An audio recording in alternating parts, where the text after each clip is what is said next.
사무엘하서 19장 24절에서 30절 제가 읽겠습니다. 사울의 손자 무비보셋이 내려와 왕을 맞으니 그는 왕이 떠난 날부터 평안히 돌아오는 날까지 그의 발을 맵시내지 아니하며 그의 수염을 깎지 아니하며 옷을 빨지 아니하였더라. 예루살렘에서 와서 왕을 맞을 때에 왕이 그에게 물어 이르되 무비보셋이여 내가 어찌하여 나와 함께 가지 아니하였느냐 하더니 대답하되 내 주 왕이여 왕의 종인 나는 다리를 절므로 내 나귀의 안장을 지워 그 위에 타고 왕과 함께 가려 하였더니 내 종이 나를 속이고 종인 나를 내 주 왕께 모함하였나이다.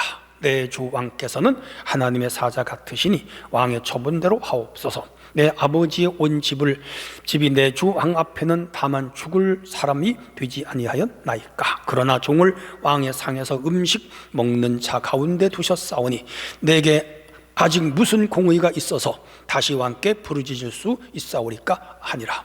왕이 그에게 이르되 내가 어찌하여 또 내 일을 말하느냐. 내가 이르노니 너는 시바와 밭을 나누라 하니 무비보셋이 왕께 아뢰되 내 주께서 평안히 왕궁으로 돌아오시게 되었으니 그로 그 전부를 차지하게 하옵소서 하니라. 아멘. 자, 오늘은 착한 사람 무비보셋 그런 주제가 됩니다. 착함에는 두 종류가 있어요. 하나는 성숙한 착함이고 또 하나는 어리석은 착함, 그렇게 말합니다. 성숙한 착함은 착함의 진가를 최대로 발휘하여 그 열매와 수확을 확실하게 챙기는 현명한 착함이고, 이에 반해 어리석은 착함은 남의 관점에서 배려만 하고 사람에게 만만히 보이고 끌려다니며 미성숙한 착함, 그렇게 말합니다. 필요할 때 할 말을 하지 못하고 자신을 억압하는 미성숙한 착함, 그렇게 볼 수가 있죠. 세상에는 착한 사람에 대하여 착함으로 대하는 사람도 있지만 착한 사람을 만만히 보고 우습게 보고 어리석게 보는 그런 사람들도 있어요. 그래서 이 어리숙한 착한 사람들은 맨날 이용만 당해요. 남에게 끌려다니고. 우리 그래서는 안 되겠죠. 그래서 이 어리석은 착함의 사람들은 늘 상처를 많이 받아, 마음에. 그리고 마음고생을 많이 해요. 그리고 그걸 또 자기 운명이라고 그렇게 받아들이는 사람들도 있는데 그건 아니에요. 그러나 진정한 착함은 그 반대의 착함인데, 현명한 착함, 남에게 잘해주고 상처받는 그런 착함이 아니에요. 남에게 잘해준 선의가 왜곡되는 그런 일이 없어요. 선의를 베풀면서 이용당하지도 않아요. 속을 끓일 필요도 없죠. 남들이 원하는 대로 끌려다니는 바보가 아니죠. 우울증에 시달릴 필요도 없죠. 우리는 착하게 사는 건 맞아요. 기독교에는 착함을 추구하는 종교예요. 그런데 어리석은 착함이 아니라 현명한 착함으로 살아야 됩니다. 그래서 오늘은 착한 사람 무비보셋, 그런 주제인데, 이 무비보셋이 어떻게 착한 사람이었는가를 한번 찾아보자고요. 여기서 우리를 발견해야 돼요. 첫 번째 주제입니다. 그는 은혜를 아는 사람이었어요. 누가요? 무비보셋. 24절 읽어볼게요. 사울이 손자 무비보셋이 내려 왕을 맞으니 그는 왕이 떠난 날부터 평안히 돌아오는 날까지 그의 발을 맵시내지 아니하며 그의 수염을 깎지 아니하며 옷을 빨지 아니하였더라. 텍스트 백그라운드, 즉 배경 설명이 있어요. 오늘 주인공은 무비보셋. 여러분 좀 생소하죠? 많이 듣지 않던 이름이에요. 무비보셋은 사울의 아들 요나단의 아들, 사울의 손자예요. 사울과 다윗은 원수지간인 거 여러분 아시죠? 이제 우리가 사무엘상을 새벽마다 새벽 기도 때 하나 쭉 따라가서 보면 이제 나와요. 그런데 아버지와 사울은 원수지간인데 사울의 아들인 요나단과 다윗은 둘도 없는 친구간이에요. 마치 이성 친구처럼 가까웠어요. 아이러니죠. 아버지 사울이 다윗을 죽이려고 할 때마다 요나단이 다윗에게 아버지가 죽이려고 한다는 정보를 줘서 이 극적으로 다윗이 여러 번 살아났어요. 근데 그 요나단의 아들이 무비보셋이 사울 가문의 장손이죠. 그런데 무비보셋은 안타깝게 장애인이에요. 무비보셋이 5살 때에 그의 할아버지 사울과 그의 아버지 요나단과 그의 숙부 2명 아비나답과 말기수아가 길보아 전쟁에서 아말렉 군사, 아니죠, 블레셋 군사들에게 죽어요. 사부자가 큰 비극이죠. 근데 나라가 뭐 뒤죽박죽이 되었죠. 그 가정은 큰 풍파가 일었죠. 그래서 가문에 4명이 죽고 나라가 위기에 처하자 이 무비보셋을 키우던 유모가 5살짜리 아기를 업고 도망을 가다가 그만 놓쳐버렸어. 땅에 떨어졌어. 그러면서 양쪽 다리를 다 다쳐가지고 2다리를 다 저는 마비, 즉 소아마비라기보다는 2다리를 저는 장애인 됐습니다. 장애자가 됐습니다. 사무엘하 4장 3절에 나와요. 안타깝죠. 자, 그래서 세 아들과 함께 사울이 죽고, 그리고 이 사울에게 4번째 아들 이스보셋이라고 있었는데 그가 왕이 됐는데 좀 어리석었어요. 그런데 낮잠을 자다가 마음을 놓고 신하들이 암살을 해버렸어요. 죽어버렸어요. 살해를 당한 거죠. 사무엘에서 하서 4장 7절에 보면 그 사건이 잘 나와요. 이렇게 해서 가문이 멸망을 당했습니다. 사울 가문과 새로운 임금으로 등극하는 다윗 가문하고 전쟁을 한 7년 했어요. 근데 다윗 가문은 점점 이기고 사울 가문은 망하고, 왜? 하나님 버렸으니까. 자, 그런데 이 사울 가문이 많이 죽었죠. 근데 이제 다윗이 드디어 왕이 됐습니다. 이스라엘의 정식 왕이 됐는데 이 요나단하고 전에 친구였잖아요.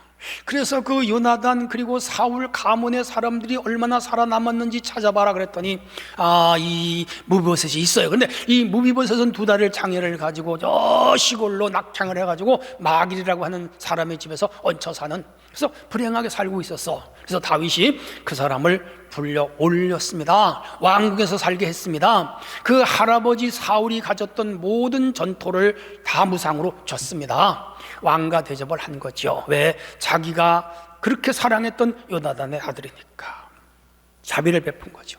그런데 이 무비보셋에게 할아버지 재산을 다 주면서 그 할아버지 밑에서 종살이 하던 시바라고 하는 자를 종으로 붙여줘서 재산 관리를 하게 했어요. 왜? 이 무비보셋 장애인이니까 성한 사람이 해야 되잖아. 근데 이 시바는 교활한 자였어요. 어쨌든 간에 그래서 다윗의 은총을 입어 이 무비보셋이 평안하게 살고 있었는데 세월이 흘러 나라에 문제가 생겼어요. 다윗의 아들 압살롬이 아버지를 반역하고 아버지 왕권을 뺏었어요. 그리고 한밤에 군대를 몰고 쳐들어와서 아버지를 죽이려고 하자 아버지가 아무 그 사전 정보 없이 밤에 잠을 자다가 깜짝 놀랐어요.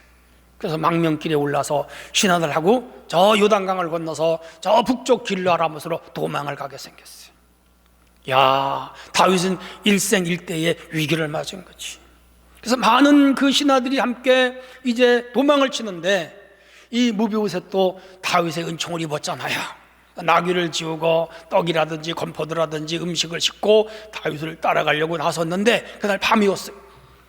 이 교활한 시바가 주인님 다리도 편찮으신데 제가 대신 왕을 가서 잘 섬기고 돌아올 테니까 그냥 집에 계시라고 그랬어요.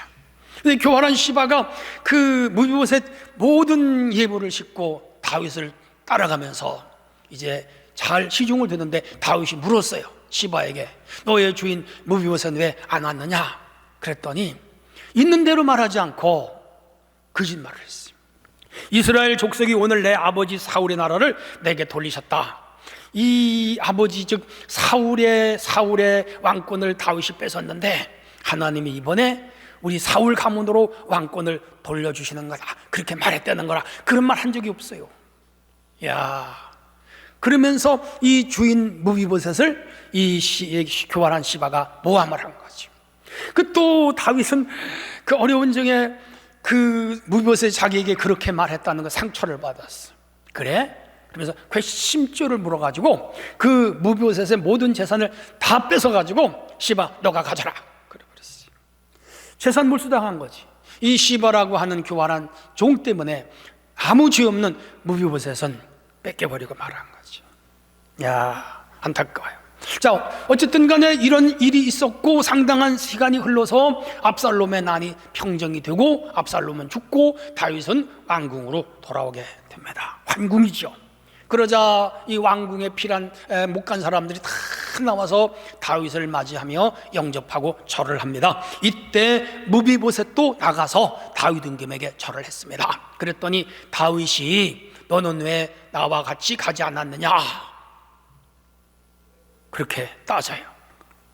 그러자 무비보셋이 사실대로 얘기했어요. 실은 제가 다리를 저는 장애인이고, 그리고 닭 위에 음식을 싣고 떠나려고 하는데 내 종 시바가 자기가 가서 잘 말씀드리겠다고, 그리고 내가 불편하니 있으라 그래서 갔는데, 나는 안 갔는데 가서 왕께 내 이 신하 부하 종이 모함을 하였나이다 있는 얘기 쫙 했더니 어느 정도 오해가 소명이 됐어요.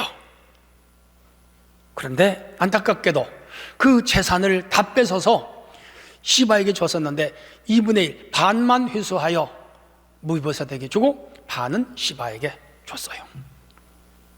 다 이 무비보셋 착한 사람이라 그거 뭐 시바에게 다 줘도 괜찮습니다. 저는 생명을 구해준 것만도 감사하고 우리 이 이스라엘이 건재한 것만도 감사합니다. 착한 사람이죠.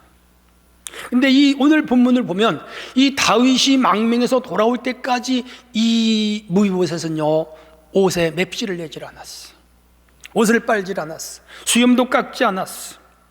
오로지 왕이 무사히 돌아오기를 마음속으로 기도하면서 기다렸어. 압살롬에게 그 다윗이 쫓겨나던 날부터 이 무비보셋은 다윗의 평강을 빌었어. 야, 착한 사람이죠. 자신을 잘 돌봐준 그 은혜가 깊죠. 그 다윗이 어려움을 당할 때 그 어려움을 당하는 자기를 도와준 그 사람과 같은 마음으로 그를 동정하면서 한 마음이 돼준 거죠. 착한 사람이에요.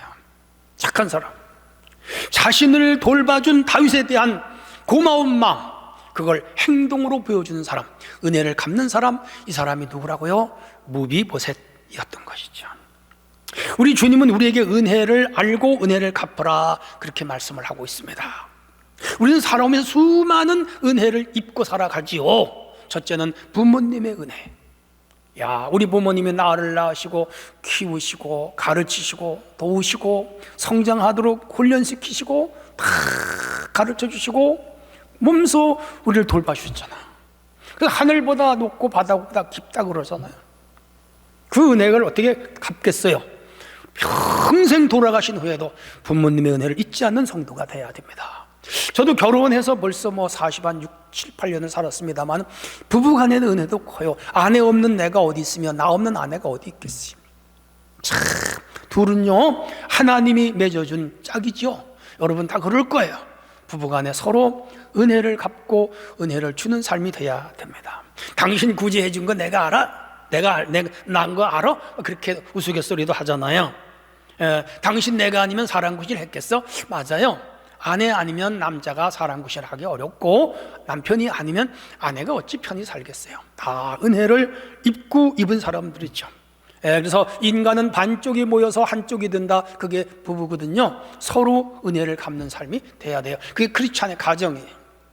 자, 그런가 우리가 학교에 애들 많이 다녔잖아요. 선생님이 우리를 어쨌든 간에 가르쳐서 사람다운 사람으로만 지식교육을 가르치고 윤리교육을 가르치고 도덕교육을 가르치고 교회에서는 교회 선생님들이 우리에게 영적인 교육을 시키잖아요. 목사님들이 영적으로 오늘 말씀을 증거하자. 그래서 우리의 신앙이 자란 거예요. 감사해야지. 보답해야지. 우리가 회사를 다니는 분들이 많이 있겠습니다만 매월 월급 받는데 어떤 분은 회사에 토덜거리고 회사 사장님에 대한 욕을 하고 그런 분이 있는데 그분들 엄청난 리스크를 짊어지고 사원을 먹여 살리기 위하여 고군분투일해요. 직장문을 사업을 문을 닫아버리고 싶어도 그 직장인들 자기 밑에 있던 사람들 가정을 생각해서 빚을 지면서도 사업을 이끌어가는 회장님들이 많아요.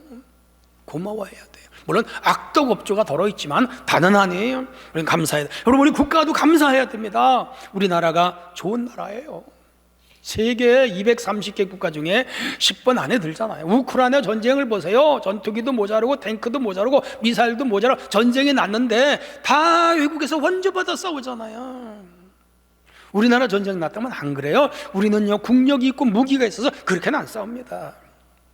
자, 성도 여러분, 우리는 자주 국방하는 좋은 나라예요.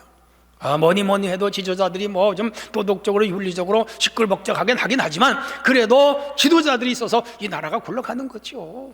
우리 감사해야 돼요. 감사해요. 무엇보다 우리를 죄악 가운데 구원하신 하나님의 은혜 감사, 십자가를 지고 달려 돌아가셔서 우리 죄를 사하신 예수 그리스도의 은혜 감사, 성령을 부어주셔서 우리의 믿음을 돈독히 세우시는 성령님의 역사 감사해야 되고, 오늘 우리 은혜교회 감사해야 돼요. 하나님이 세워주신 교회, 건전한 주의 종들을 세우셔서 바른 목회하게 하시고 좋은 성도들 붙여주셔서 같이 교회를 섬겨가게 하는 우리 공동체 안의 성도가 서로 은혜에 감사하고 보답하고 늘 고마워하는 그런 삶이 돼야 됩니다. 무비보셋을 통하여 우리에게 깨닫게 하시는 첫 번째 주제가 은혜를 갚을 줄 알자 말이에요. 그게 뭐라? 착한 사람. 성도 여러분, 은혜를 잊지 않고 은혜를 원수로 갚지 않으며 은혜에 보답할 줄 아는 진정한 크리스찬, 이것이 우리 주님이 원하시는 복음적인 인간입니다. 자, 그렇다면 이 무비보셋에게 또 어떤 착한 덕목을 찾을 수 있을까요? 두 번째 주제, 그는 신의가 있는 사람이었어요. 24절 아까 읽었지만, 사울의 손자 무비보셋 내려와 왕을 맞으니 그가 왕을 떠나는 날부터 평안히 돌아오기까지 발을 맵시내지 않으며 수염을 깎지 않으며 옷을 빨지 않았더라. 신의라고 하는 말은 의리와 믿음을 아우러 이루는 말로서 충성과 금액을 같이 해요. 사울 가문이 모두 멸절될 때에 장애인 이 무비보셋은 다윗으로부터 은총을 입어서 살아났어요. 그래서 개인적인 차원에서 감사하고 대의적인 차원에서 감사했는데, 대의적인 차원은 뭔가 하면 이 이스라엘이 건재하기를 그는 원해. 하나님 나라이니까. 그리고 개인적인 차원의 감사는 자기 가문이 다 멸족을 당하는데 이 자기는 다윗 은혜로 살았어요. 사실 아버지 은총이지. 아버지와 할아버지 집안이 몰락할 때 개인적인 원한이 이 무비보셋에 되고 있죠. 그렇지만 그걸 다 그는 이기고 국가, 대의적인 차원에서 다윗을 고맙게 생각한 사람. 그러면서 이 다윗 왕조에 충성하는 것이 하나님께 충성하는 것이다. 오늘 교회에 충성하는 것이 하나님 나라에 충성하시나, 같은 맥락에 있죠. 그래서 그는 참 믿음의 사람. 다윗이 그의 아들 압살롬에게 쫓겨 길로 라못으로 도망을 갔지만 그는 하나님의 세운 다윗이 반드시 돌아온다고 믿었어요. 믿음도 있어요. 무비보셋은 사울의 유한 혈통입니다. 요나단의 아들이니까. 이 무비보셋의 숙부 이스보셋이 이제 죽고 사울 가문의 왕이 될 족통 자격을 가진 사람은 이제 누구예요? 무비보셋이죠. 다윗의 아들도 죽었고, 압살롬이, 다윗은 쫓겨갔고 아직 왕궁에 안 들어갔고, 이때 왕궁에서 이 예루살렘에서 내가 사울의 족통이다, 내가 왕이다 그러면 상상이 따라 나서서 그가 왕위로 옹립될 수도 있죠. 근데 그런 거 안 했어요. 그런 거 안 했어요. 하나님이 사울 가문을 버렸다는 걸 이 무비보셋은 알고 있어요. 왜? 믿음으로. 믿음 있는 사람. 그리고 하나님이 다윗 왕을 왕으로 세웠다는 거 알고 있어. 그리고 이 압살롬이 나쁜 사람이라는 거 무비보셋 알고 있어. 그리고 다윗은 정직한 사람이라는 거 알고 있어. 하나님이 그와 함께 한다는 것도 알고 있어. 그는 개인적인 감정 절대로 내세우지 않아. 언제나 대의적인 면에서 생각하는 사람이었어요. 그리고 하나님은 이스라엘을 영원히 지킨다고 이 무비보셋은 마음속으로 믿고 있죠. 그래서 다윗에게 충성하는 것이 이스라엘에게 충성하는 것이고, 이스라엘에게 충성하는 것이 하나님께 충성하는 거라고 이 무비보셋은 생각했죠. 이게 뭐예요? 신의를 지키는 것. 그래서 다윗이 돌아올 때까지 맵시내지 않고 빨래하지 않고 옷을 입지 않고 아주 꼬질꼬질하고 초라한 모습으로 금식하는 마음으로 그렇게 기다렸던 것이죠. 오늘 우리가 교회에 충성하는 것은 그것이 곧 주님께 충성하는 거예요. 예배 생활 잘하고, 기도 생활 잘하고, 전도 열심히 하고, 봉사하고, 영적인 교제를 나누고, 사명을 감당하고, 이게 다 교회를 위해 하는 건데, 교회를 위하여 하는 것은 주님을 위하여 하는 거예요. 신앙생활을 할 때 우리가 오류에 빠지는 것이 있어요. 하나님과 교회와 그리고 목회자들을 각각 독립적 객체로 생각하는 건 잘못이에요. 이건 한 묶음이에요. 교회와 하나님과 주회를 하는 주의 종들은 다 한 묶음이에요.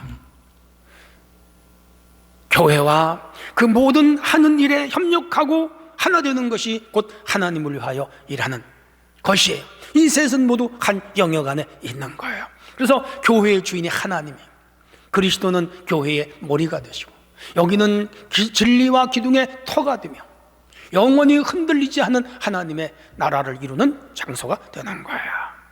그러므로 오늘 우리는 교회에서 열심히 성도를 섬기고 주의 종들을 돕고, 그리고 교회를 부지런히 봉사하는 것, 이것이 곧 교회를 위하여 충성하는 것이며, 이게 진정한 신의의 믿음이다, 그렇게 말할 수가 있는 것이죠.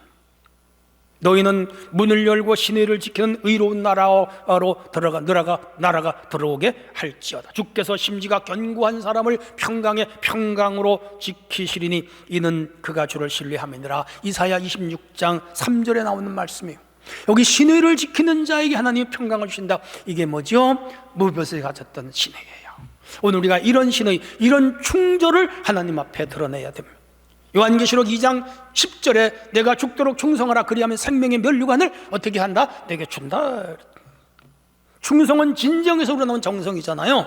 특히 임금이나 국가 그리고 종교에서는 신을 대하는 마음이에요. 이게 신의고 이게 충성이라. 근데 오늘날 이런 사람이 많지 않다는 거에 해석해요. 우리 성도들이시여, 진정한 신의, 진정한 충성심을 주님께 드러낼 수 있기를 바랍니다. 나폴레옹 군대가 모스크바를 향해 진격할 때 러시아 카자크족이 포위를 하고 포위망을 좁혀오자 프랑스 군대가 당황했습니다. 이제 어쩔 수 없이 후퇴해야 되는데 카자크족이 어느새 모든 교량을 파괴하고 퇴로를 차단해버렸습니다. 매서운 추위에 눈보라가 몰아치기죠. 나폴레옹은 강물이 얕은 곳을 골라서 그 부서진 다리에 교각을 붙들게 하고 병사들을 뽑아내서 교각을 붙들게 하고 그 다리 위로 군인들과 또 여러 가지 군사물자를 퇴각시켰어요. 시간이 많이 걸렸어요. 추운 겨울에 수십 도 영하였어요.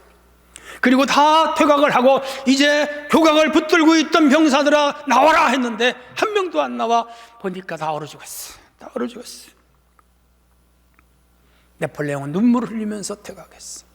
그 병사들이 퇴각하는데 물에 들어가서 한겨울에 얼어 죽으면서 교각을 떠받쳤던 사병들에 의해서 그 나폴레옹 군대가 살아난 거지. 살아난 거지. 이 희생은 엄숙한 사명이 무엇인가를 우리에게 일깨워주는 거죠. 우리는 십자가의 군병입니다. 참으로 주님이 필요로 할 때, 주님이 요구할 때, 주님을 위하여, 교회를 위하여, 영혼을 위하여, 한나라를 확장하여, 복음을 위하여 우리가 때로는 이렇게 신의와 충성을 보이는 삶을 살아야 됩니다. 아름다운 희생이죠. 그런 일들을 통해서 가정이 서고 교회가 서고 국가가 서고 사회가 서는 것이요, 그리고 그 희생은 아름다운 거죠. 우리 주님은 이런 충성을 원합니다. 사랑하는 성도 여러분, 믿음 생활의 끝까지 이 무비보셋처럼 신의를 지키는 착한 사람들이 되기를 주님의 이름으로 축원합니다. 자, 그렇다면 무비보셋에게 또 발견되는 세 번째 덕목이 있습니다. 그건 뭐냐? 모든 것을 내려놓고 산 사람이다. 30절에 무비보셋과 함께 아뢰되 내 주께서 평안히 왕궁에 돌아오게 되었으니 그로 그 전부를 차지하게 하옵소서.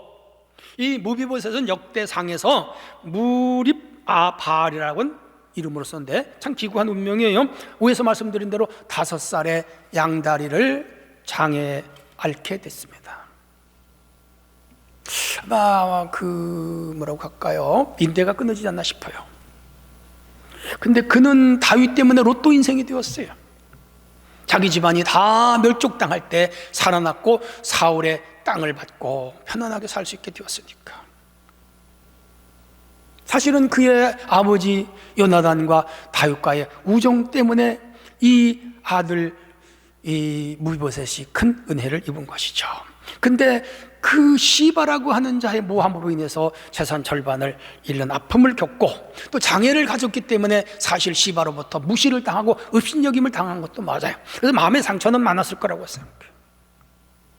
그러나 그는 다윗이 돌아올 때 자기에게 있었던 자초지종을 잘 말씀을 드려서 일부 소명은 됐습니다. 그러나 다윗이 그 재산을 반만 찾아서 무비보셋에게 줄 때 이 무비보셋은 그거 다 시바에게 줘도 괜찮습니다, 나는 아무것도 없어도 괜찮습니다라고 자기를 비우는 그의 됨됨이와 인격을 발견하게 돼요. 저는 이해가 되지 않는 사람 두 사람이 있어요. 하나는 다윗이에요. 분명히 시바가 나쁜 놈이에요. 자기 주인을 모함하고 말이죠, 그 제 예물 가로채 가지고 가서 그냥 그 다윗의 알랑방구 떨고 얼마나 잘했겠어 가가지고. 그런데 다 거짓말로 하는 것이었는데 그 소명 되었으면 그 시바를 벌 줘야 되잖아. 그리고 그 다 뺏어야 되잖아. 그리고 무비보셋에게 줘야 되잖아. 그냥 아무리 읽어도 이건 이해가 안 가. 이해가 안 가. 그냥 그거 그렇게 넘겨야지 어떻게 하겠어. 또 하나는 무비보셋이요. 끝까지 따져야지. 나는 왕에게 잘못한 거 없습니다. 시바가 나를 업신여겼습니다. 무시했습니다. 모함했습니다. 그러니까 그 절반 억울합니다. 전체 다 나에게 주세요. 그래야 되는데 무비보셋은 요구하지 않았어. 그냥 다 줘버리라 그랬어. 이런 의미에서 나는 다윗의 인격보다 무비보셋의 인격이 오히려 더 성화됐다, 그렇게 봐요. 그렇게 봐요. 아무튼 간에 근데 여기서 무비보셋의 이 마음이 아름다워요. 다 줘라. 살려준 것만도 고마운데 내가 뭐 이 산입에 겁이 주시겠냐. 나는 재물에 연연하지 않습니다. 소유에 연연하지 않습니다. 자, 시바가 그렇게 갖고 싶어서 나를 모함하고 그랬으면 다 줘버리세요.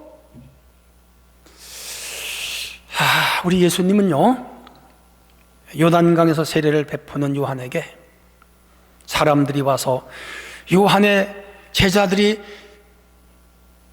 예수님께 제자가 되겠다고 다 떠났다. 그러니까 요한의 제자들이 예수님 제자로 많이 갔어. 그 얘기를 누가 세례 요한에게 해주니까 세례 요한이 이런 말을 했어요. 그는 흥하여야겠고 나는 쇠하여야 하리라. 참 이 세례 요한의 마음도 위대하다, 저는 그렇게 봐요. 이 무비보셋과 같은 마음. 남이 잘 되는 것에 대하여 시기하고 분노하고 질투하는데 무비보셋은 그렇지 않았어요. 그리고 자기가 불이익을 당하고 억울한데 항변하지 않았어요. 가고자 하면 갖고자 하면 주고 꾸고자 하면 거절하지 말아라 했던 우리 주님 말씀이 생각나요. 참 신앙은요, 내려놓는 거예요. 내려놓는다는 말은 위에 있는 것이나 들고 있는 것을 아래로 옮기는 그런 것도 되지만 근심이나 걱정을 잊는다, 그런 뜻도 있어요. 근데 기독교적 용어는 그것보다 더 나가서 물질과 소유 혹은 마음의 욕심을 포기한다, 그게 기독교적 내려놓음인데, 오늘 이 무비보셋은 진짜 구약의 인물인데 어쩌면 복음적인 인물이야. 자기의 모든 것들을 내려놓을 줄 아는 사람, 착한 사람이에요. 십자가에 죽으신 우리 예수님은 자기의 목숨까지 내려놓잖아요. 하늘 보좌를 버리고 이 땅에 비하된 신분으로 마국간에 오시고 목수의 집안에서 태어나시고 아주 시골 촌뜨기 나사렛에서 성장하잖아요. 모든 화려함과 위대함과 그리고 부귀영화를 다 내려놨어. 다 내려놨어. 그게 우리 주님의 삶이고, 마지막에는 주인의 몸으로 화육강생, 주인의 몸을 자기가 주인이 돼서 십자가에 죽은 거래요. 그러니까 오늘 우리는 주님의 내려놓음을 닮아야죠.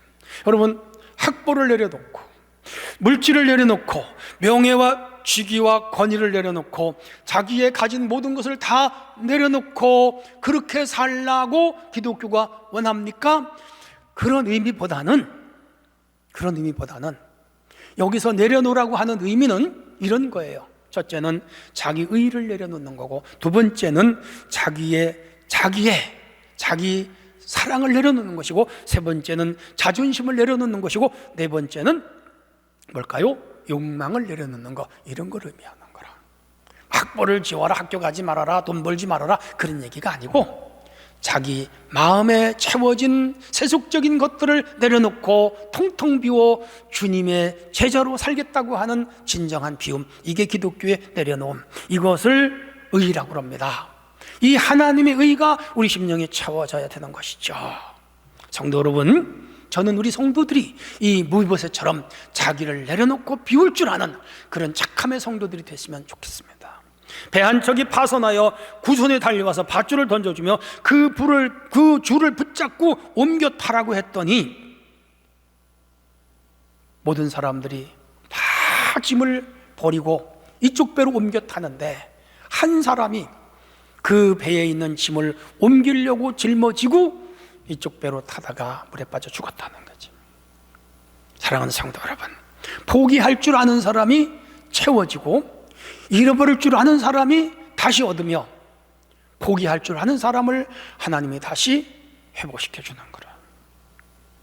세상 집착에 강한 사람들은 모든 것을 다 잃어버리고 마는 거예요.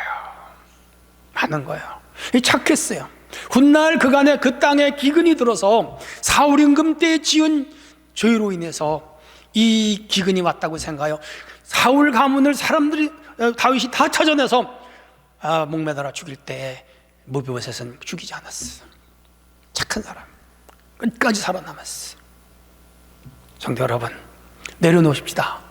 좀 더 많이 내려놓고 주님을 따르는 성도가 되기를 원합니다. 결론이에요. 무비보셋에게 세 가지를 배웠습니다. 은혜를 알고 갚는 사람이었다. 두 번째는 신뢰를 지키는 사람이었다. 세 번째는 자기의 모든 것들을 비우는, 내려놓는 사람이었다. 착하잖아요? 참 착하잖아요. 그러니까 무비보셋 구약 인물인데 여기서 누구를 보죠? 예수님을 보는 거죠. 여기서 복음적인 인간을 보는 거죠. 기독교가 추구하는 근본적인 핵심이 이 인물 속에 들어있다는 거죠. 주님은 오늘도 우리에게 이렇게 살도록 요구하셔요. 착하게 사는 성도가 되기를 축원합니다. 하나님 아버지 감사합니다. 오늘도 이 말씀 마음에 새기고 신실한 그리스도로 살아가게 하시옵소서. 예수님의 이름으로 기도합니다. 아멘.